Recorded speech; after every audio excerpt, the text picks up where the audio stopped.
주님, 우리에게 이 아름답고 복된 밤을 허락하여 주신 것을 감사합니다.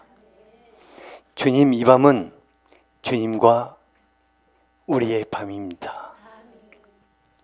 주님, 지금 이 시간 성령으로 이곳에 나타나시옵소서. 영광스러운 주님을 보게 하여 주시옵소서. 부활의 능력으로 계시는 주님을 보게 하여 주시옵소서. 주님은 하늘과 땅의 모든 권세를 가지시고 지금 통치자로 계십니다. 그러기에 우리가 우리의 모든 무거운 것들을, 우리의 마음을 짓누리는 것들을, 염려되고 근심케 하는 모든 것들을 주님의 손에 올려드립니다. 주님, 오직 성령으로 이 밤에 우리에게 나타나시옵소서. 주님의 영광을 보는 주님과 우리의 특별한 밤이 되기를 원합니다. 또한 우리 가운데 육신의 질병이 있는 분들, 이 시간 성령의 권능으로 감사하시옵소서.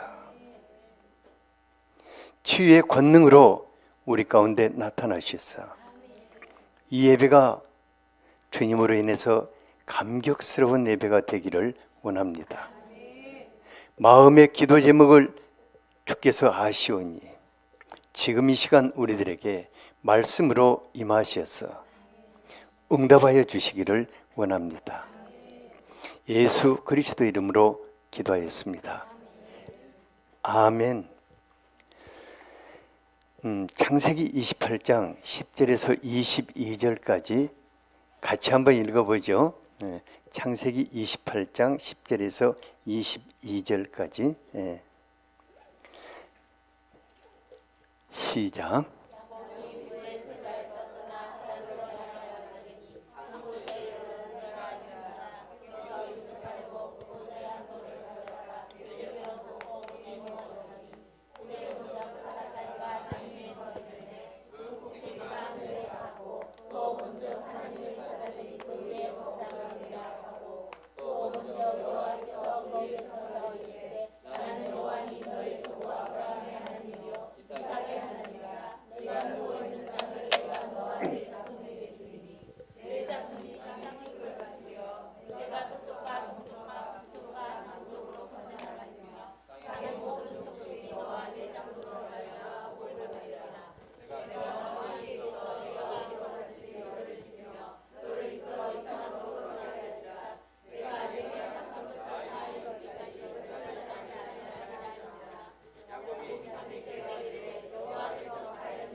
아멘. 저는 이제 개인적으로 오늘부터 성령 강림주의를 준비하기 위해서 들어갔어요. 왜냐하면 부활하신 그리스도께서 여러분들에게 성령으로 새롭게 만나 주실 때 우리의 삶 속에 놀라운 대전환점을 이루게 될 것을 기대합니다.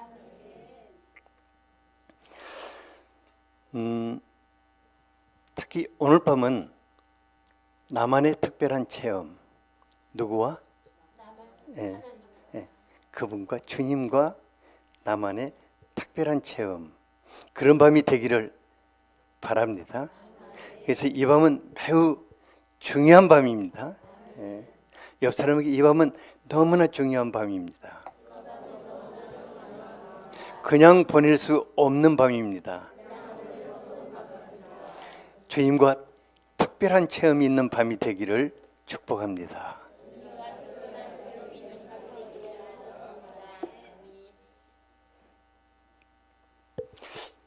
기독교 가정과 또 가문에서 태어나서 성장하는 사람들은 큰 축복이다 하는 생각이 들어요. 왜냐하면 1대는 씨를 뿌리고 2대는 땀 흘려 가꾸고 3대에 가서는 3, 4대 이렇게 쭉 가서는 그것을 추수하여 풍성하게 누리는 삶을 살게 되기 때문입니다.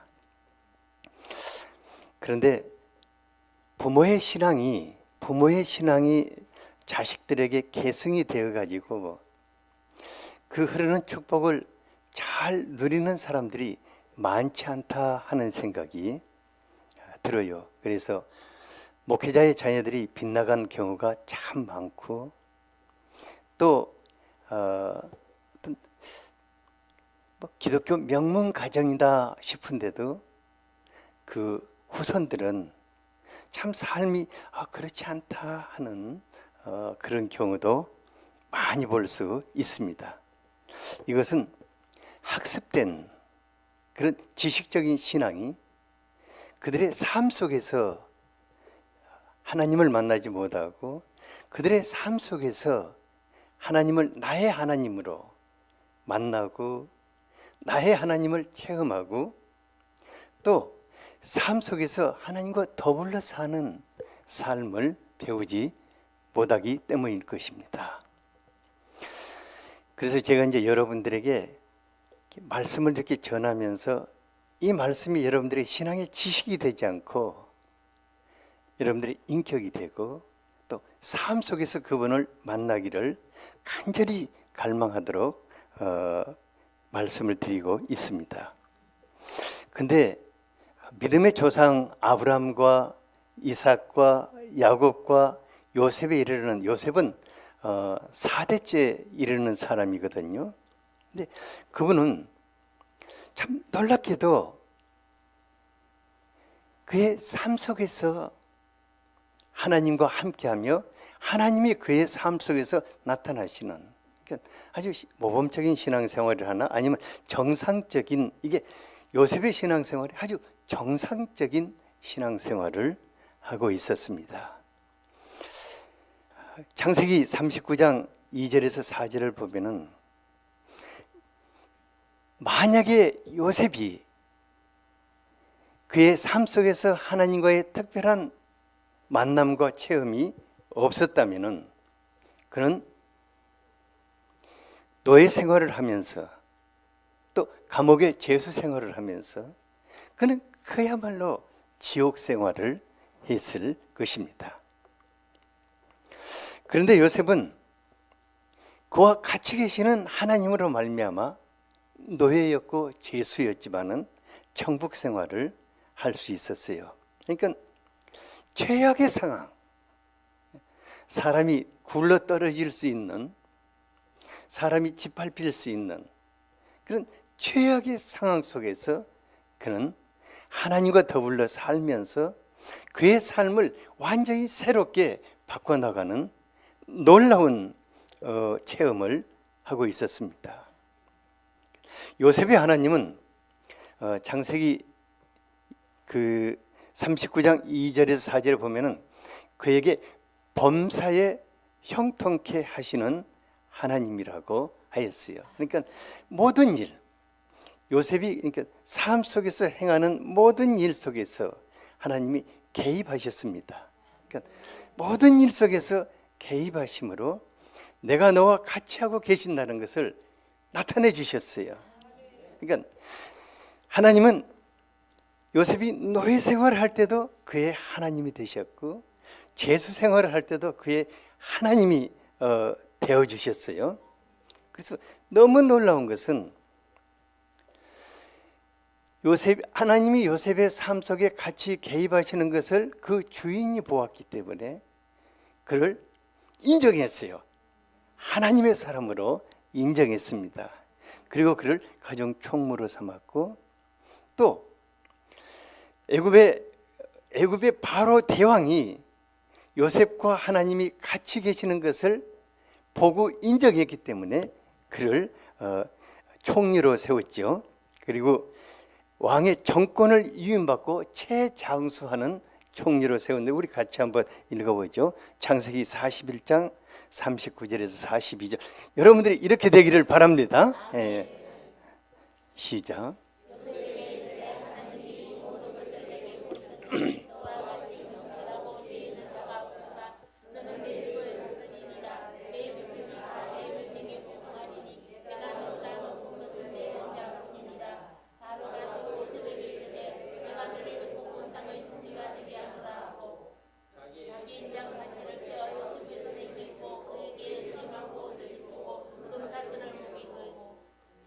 요셉의 생애가 너무너무 극적이기 때문에 사람들은 저것을 그냥 요셉의 이야기라고 말을 하고 있어요. 그런데 저건 이야기가 아닙니다. 왜냐하면 하나님이 요셉의 삶 속에 들어오심으로 인해서 요셉의 삶을 극적으로 바꿔놓는, 그러니까 요셉과 하나님과의 만남, 요셉과 하나님과의 특별한 만남이 요셉의 삶을 완전히 이렇게 극적으로 바꿔놓는 것을 보게 됩니다.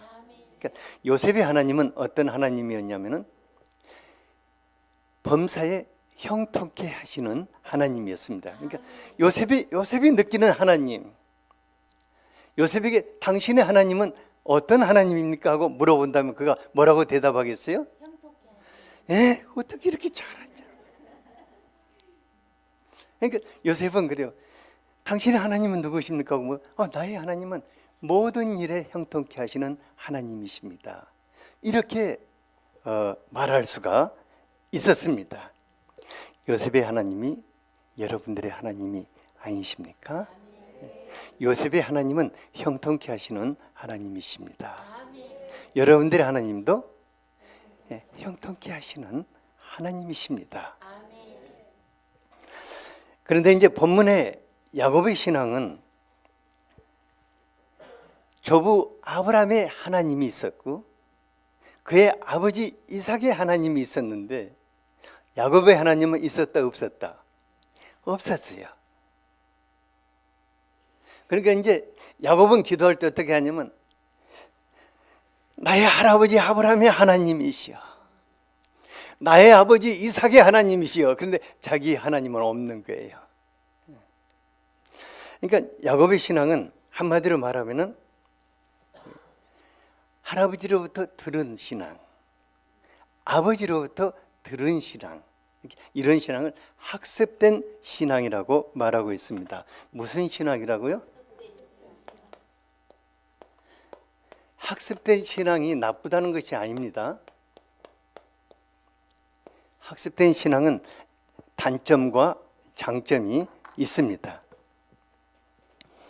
학습된 신앙은 어떤 점에서 이제 장점이 되냐면은 말씀을 통해서 하나님에 대해서 자기 하나님은 아닌데 뭔가 이게 체계적으로 이렇게 세워질 수가 있습니다. 우리 아버지가 그러시는데 하나님은 이런 분이 있다 하더라. 그러니까 이게 자꾸 아버지가 세뇌를 시키니까 자기 지식 속에 그 하나님이 그렇게 나타나는 거예요.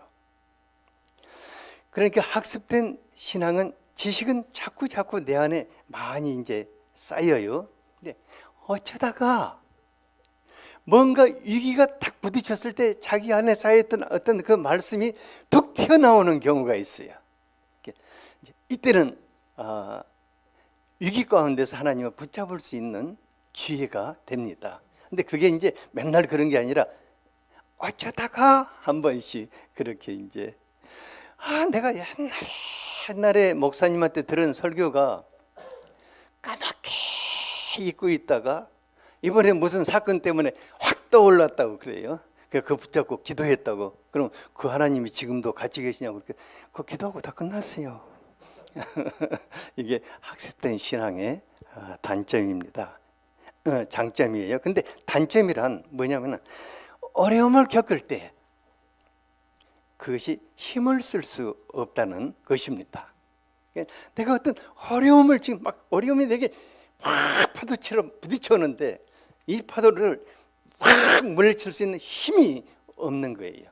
근데 그 삼킴을 당하는 것을 보게 됩니다. 그러니까 지식과 삶이 이중성이 나타나는 거예요. 아는 것은 많은데 실제 그 삶 속에서는 이게 뭐가 되지 못한다고요?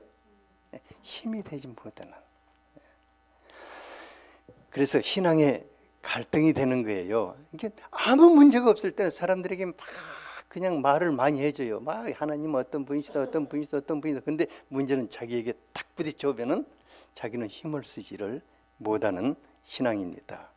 그리고 말과 인격이 다른 신앙이 학습된 신앙이라고 말할 수가 있어요. 근데 이런 것은 고린도전서 13장 11, 12절에 보면은 사도 바울은 뭐라고 했냐면 우리가 장성하면은 어린아이의 일을 버린다고 하였습니다. 그러니까 장성하면은 주님과 우리가 얼굴과 얼굴을 대하여 볼 수 있는 이런 신앙으로 들어가야 할 것입니다. 그러면은 언제나 주님의 얼굴을 보기 때문에 요셉과 같이 살 수 있을 것입니다. 믿음의 첫 번째 조상인 아브라함의 신앙은 창세기 12장에서 하나님이 말씀으로 그에게 찾아오셔서 시작이 됩니다. 그런데 아브라함의 신앙이 쭉 이삭을 낳고 이삭을 이제 하나님께 번제로 드리기까지 쭉 신앙이 성숙해 가거든요. 근데 이건 뭐냐면은 하나님이 항상 보면은 어떤 사건이 있을 때와 특별하게 그에게 만나 주십니다. 그래서 신앙이 전환점이 이루고 또 성숙해지고 또 성숙해지고 또 성숙해지면서 나중에는 이삭을 하나님께 번제물로 드리는 그런 신앙의 경지까지 올라갔죠. 근데 아브라함은 그 하나님, 자기가 만난 하나님을 누구라고 부르고 있냐면 창세기 22장 14절을 같이 한번 읽어보겠습니다. 시작.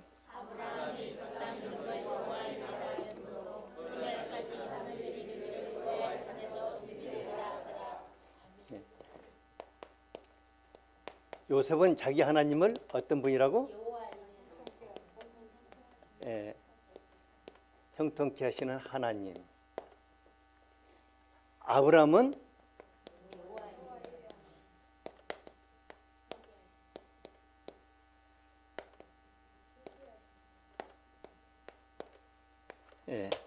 하나님의 산에서 친히 준비하시는. 그러니까 아브라함은 하나님을 어떤 분으로 생각하고 있냐면은 앞서가시며 준비하시는 하나님이시다. 그렇기 때문에 아브라함은 그 삶 속에서 초조할 필요가 있었습니까? 없었어요.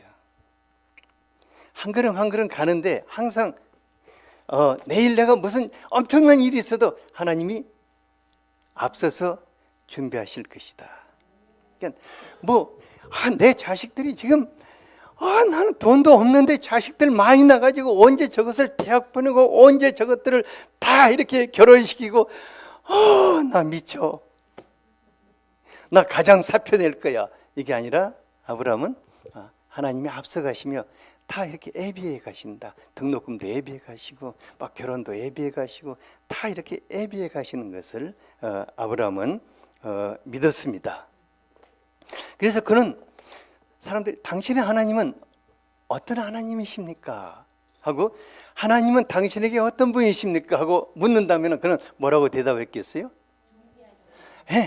앞서가시며 준비하시는 분이십니다. 이렇게 대답해 줄 수가 있었습니다. 그러니까 여호와 일의 하나님, 자기의 하나님이 여호와 일의 하나님이 되시는 분들은 정말 인생살이가 여유로울 것입니다. 시끄러운 것이 없을 것입니다. 모든 일에 염려할 필요가 있다 없다. 없어요. 왜냐면 뭐 이것은 뭐 염려하지 마라, 뭐 염려할 것도 없다 이래서 안 하는 게 아니라 그가 특별한 체험 속에서 나의 하나님은 계속해서 예비해 가시는 하나님이시다는 것을 알기 때문입니다. 그래서 아브라함 같은 경우에는 크게 노후 대책 안 했을 것 같아요. 그러니까 아브라함 노후 대책 했겠다 안 했겠다? 안 했어요. 왜냐하면은 그의 노년의 때에 하나님이 범사에 복 주실 것을 그는 기대하고 갔기 때문에 하나님 또 그렇게 하셨지 않습니까? 예. 이것이 아브라함의 하나님이었습니다.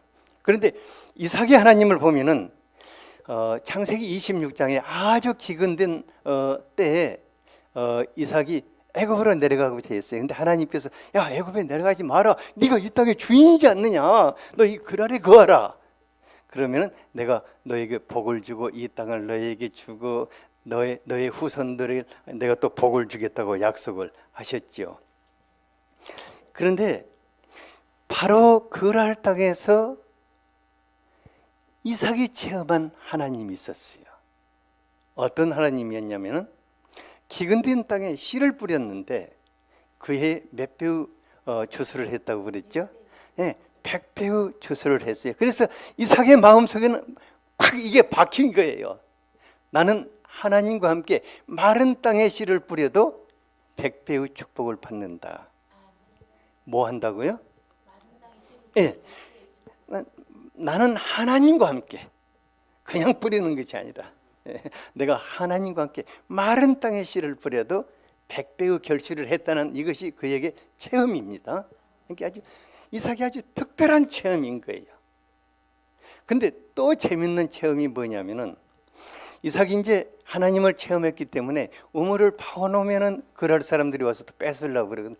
또 양보해요. 또 양보하고 양보했는데 신기할 정도로 이삭은 양보할 때마다 하나님이 더 넓고 더 큰 터전을 허락해 주셨습니다. 창세기 26장 22절을 같이 한번 읽어보죠. 네, 시작.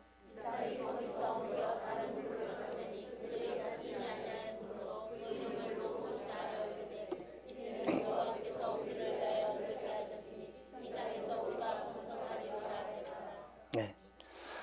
이삭은 나의 하나님은 르호봇의 하나님이시다. 이 말은 뭐냐면은 넓히시고 번성케 하시는 하나님이시다. 그러니까 사람들이 이삭에게 당신의 하나님은 어떤 분이십니까? 하고 묻는다면 그가 뭐라고 대답했겠어요? 네, 나의 하나님은 넓히시고 번성케 하십니다. 그러니까 이삭은 싸울 필요가 없는 사람이었습니다. 이삭이 뭐 안 했다고요? 이삭 싸움질을 안 했어요. 요즘 보면은 막 조그마한 것 때문에 진짜 막 피 터지게 싸우고 애써 믿는 사람들은 더 터지게 싸우고 그런데 진짜로 이삭과 같이 하나님을 특별하게 체험한 분들은 뭐예요? 싸울 필요가 없는. 왜냐하면 내가 양보하면은 더 풍성하고 더 넓고 더 넉넉하게 번성케 하시는 하나님이시다. 그래서 이삭은 정말 평안한 삶을 살 수 있었던 분입니다. 그런데 이제 3대에 이르러서 하나님의 고민이 깊어졌어요. 왜냐하면 아브라함과 이삭까지는 잘 왔는데 누가 문제라고? 야곱이 문제. 야곱은 이 3대에 와서 열매 맺고 정말 추수해야 할 때인데 이 야곱이 문제인 거예요. 그래서 하나님이 야곱을 아주 특별한 모습으로 찾아오셨습니다. 그래서 야곱과 하나님만이 아무도 거기에 개입하지 않고 야곱과 하나님만이 특별한 만남을 주셨습니다. 이제 야곱이 이제 형 에세 장자의 명분 이렇게 팥죽 한 그릇 가지고 빼앗고 축복도 이렇게 거짓말해갖고 빼앗고 나서 형이 막 살인적인 분노를 품자 그 외갓집으로 지금 도망가고 있는 때에 베델에 이르렀어요. 11절에 보니까 돌베개를 베고 잠을 청했다고 그래요. 그러니까 사람이 돌베개 베고 자는 거 이게 야곱의 인생에 있어서 어떤 절대절명의 그런 위기의 순간이었던 것 같아요.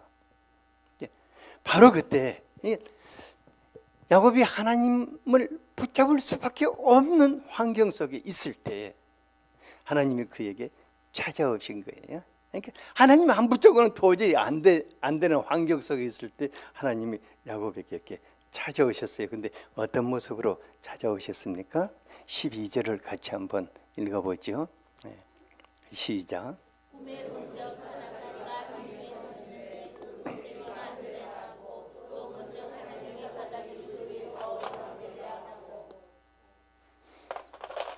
이게 영광의 보좌가 있고 쫙 사닥다리가 하나 세워졌고 이게 이제 야곱이 시커멓게 야곱이 여기서 이제 누워서 자고 있어요.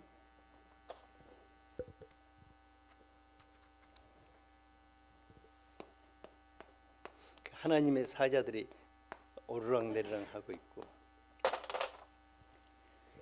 너무너무 놀라운 것은 야곱은 지금까지 하나님을 자기의 하나님이라고 생각하지 않았어요. 하나님은 누구의 하나님이다? 할아버지 하나님이고 또 누구 하나님이다? 아버지 하나님이고 나하고는 별 상관이 없는 거예요. 그런데 놀랍게 하늘의 문이 쫙 열리고 하나님의 영광의 보좌가 보이는데 그리로 하늘 사다리가 쫙 내려오는 거예요. 누구 위로? 야곱 위로 내려오는 거예요. 그리고 하나님의 사자들이 쉴 새 없이 부지런히 이제 막 이게 하나님으로부터 막 내려왔다가 또 야곱을 보고 또 올라갔다가 내려갔다 올라갔다 막 계속 이렇게 하고 있는 거예요. 그러니까 꿈속에서 얼마나 경이롭고 얼마나 감격스럽고 그 영광스러운 하나님, 영적 찬란한 그 하나님의 사자들의 그 위로 오르락내리락 하고 있는 거예요. 여러분들 오늘 밤 기도 시간에 여러분들 위해 하늘의 문이 열리고 하늘 사다리가 연결되고 하나님의 영광이 여러분들 안에 임재하시기를 바랍니다. 왜냐하면 야곱의 하나님, 여러분들의 하나님으로 만나주시기 위해서 오늘 이 말씀을 주님이 주셨을 것입니다. 사실 제가 이 창세기 말씀 준비하려고 생각지도 않았어요. 근데 오늘 저기 기도하러 갔는데 이 말씀을 주셔서 그래 이 말씀을 이제 준비하기로 했어요.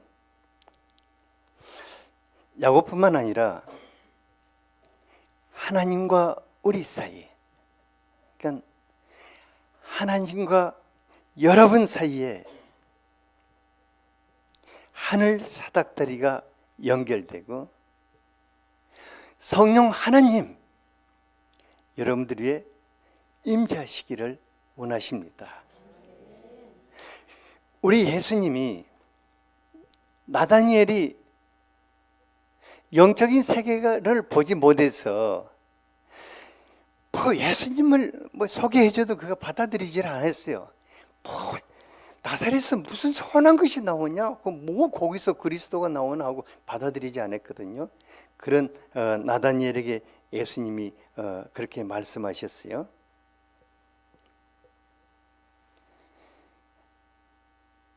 하늘의 문이 열리고 하나님의 그 사닥다리 위로 하나님의 사자들이 오르락내리락 하는 것을 네가 볼 것이다. 예수님의 십자가는 하나님과 우리 사이를 연결하는 하늘 사다리입니다.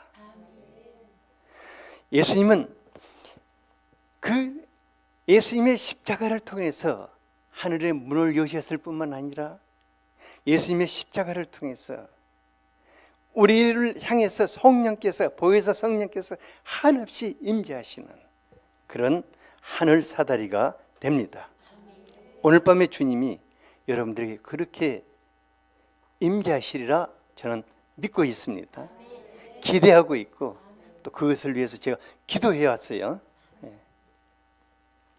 주님이 오늘 밤 여러분들의 눈을 열어주시기를 원합니다.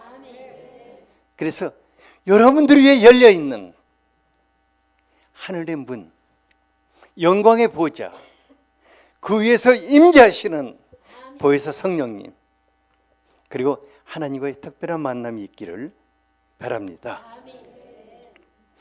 그런데 그것으로 끝나지를 않았어요.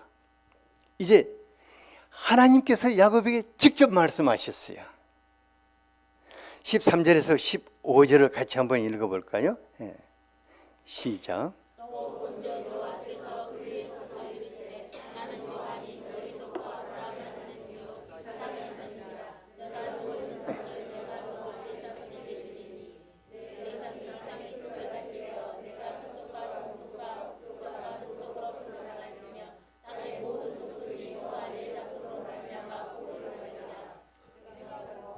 예. 그러니까 아브라함의 하나님이 이삭의 하나님이 되었고, 이삭의 하나님이 지금 바로 오늘 야곱의 하나님이 되셔서 그와 언약의 계약을 하시겠다는 것입니다. 이 너무너무 놀라운, 그러니까 아브라함과 이삭으로부터 흘려 내려왔던 하나님의 그 축복의 언약이 지금 야곱에게로 연결되는 그런 놀라운 밤이었습니다. 그 밤이 베델의 밤이었는데 야곱에게도 놀랍지만은 하나님에게도 너무너무 감격스러운 그런 밤이었습니다.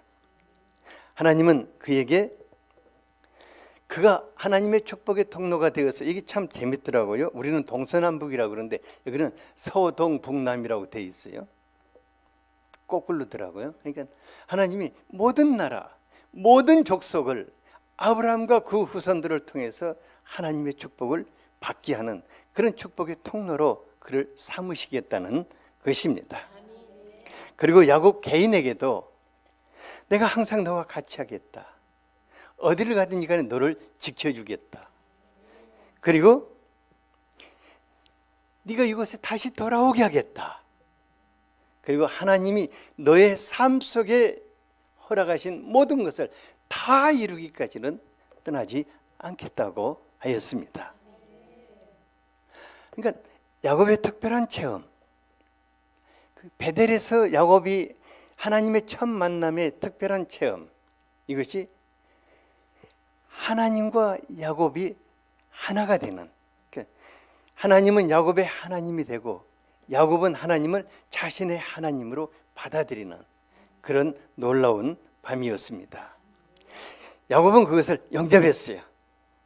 그리고 16절에 보니까 바로 이것이 하늘 문이다, 내가 누운 이곳이 하늘의 집이다고 이렇게 고백을 했어요. 그리고 거기다가 돌기둥을 세워놓고, 야곱이 정말 웃겨요. 자기가 뭐 배기하던 돌이 얼마나 컸겠어요? 주먹만 했을 것 같아요. 거기다 또 거꾸로 세워놓고 거기다 기름 붓고 거기서 이제 언약을 맺어요. 그래서 20절에서 22절에 보면 야곱의 소원이 나오는데, 하나님, 내가 지금부터 말하는 요구를 당신이 다 들어주신다면은 내가 당신을 나의 하나님으로 인정해 드리리다. 그리고 내가 이게 그냥 성공해서 돌아오면 그때 11조를 하나님께 드리고 성전도 하나 지어드리고 하나님 섬기겠다고 이렇게 소원을 했어요. 그런데 이 소원은 야곱의 인생에 매우 소중한 것이었습니다. 왜냐하면 하나님을 자기의 하나님으로 받아들이겠다는 것입니다. 그런데 야곱은 그 하나님을 어떤 하나님이라고 불렀습니까? 19절을 같이 한번 읽어보죠. 네, 시작.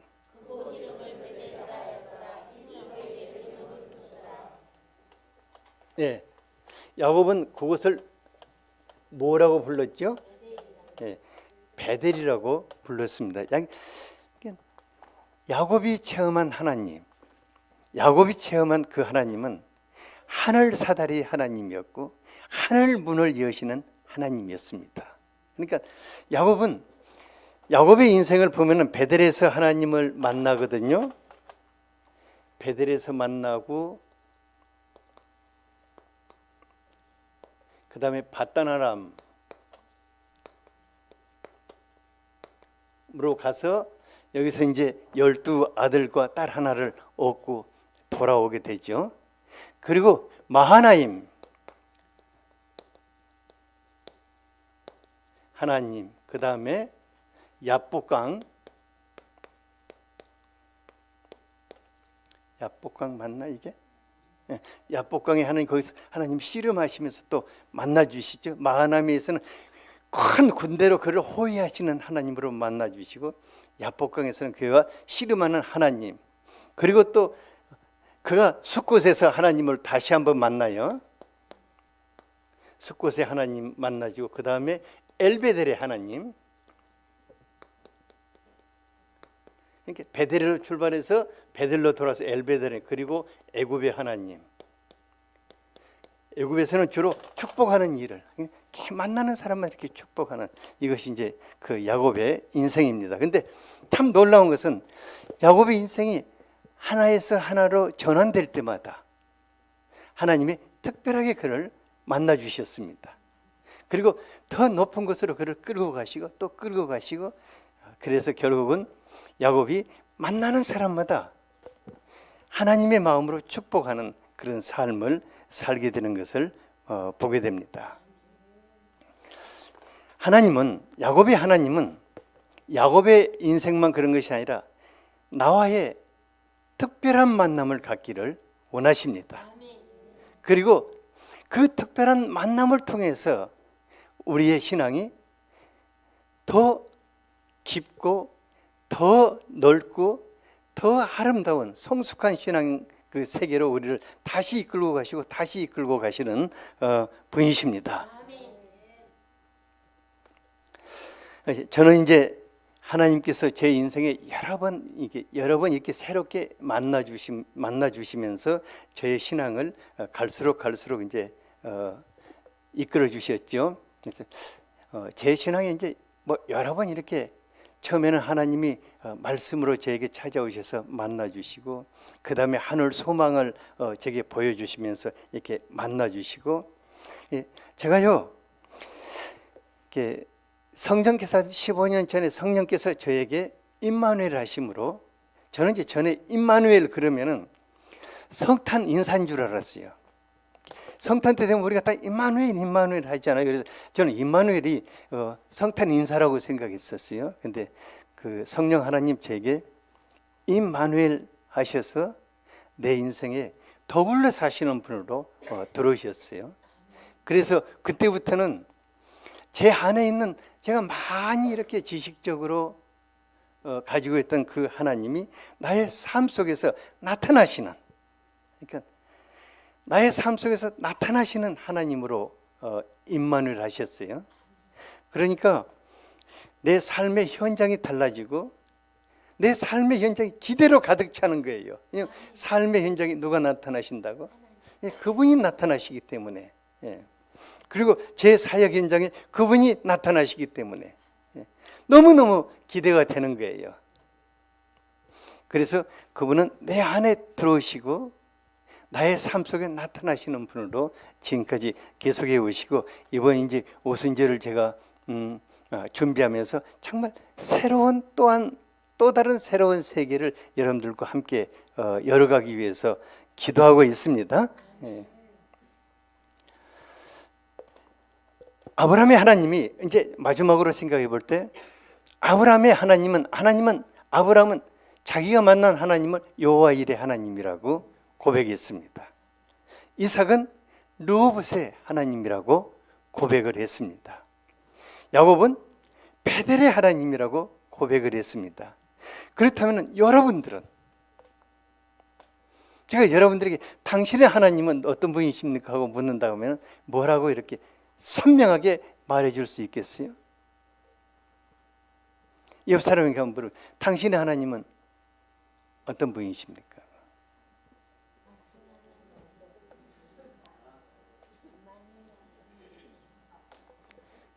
우리 반영의 집사님 임마누엘의 하나님이시다고 그래요.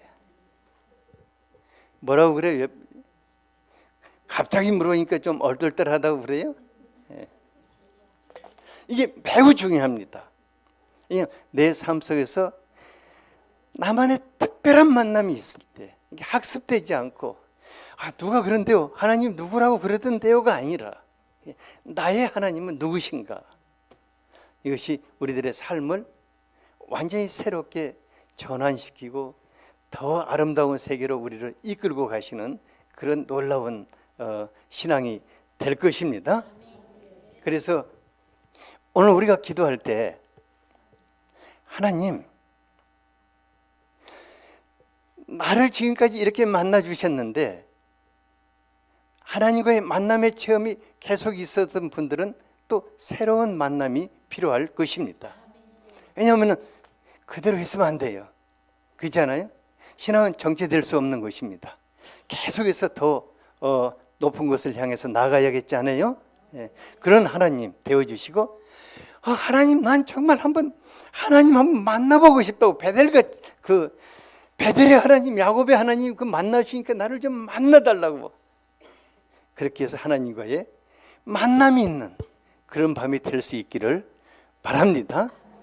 그러면 이 밤 여러분들에게 정말로 아름답고 오래오래 기억된 밤이 될 것입니다. 기도하겠습니다. 아버지 하나님,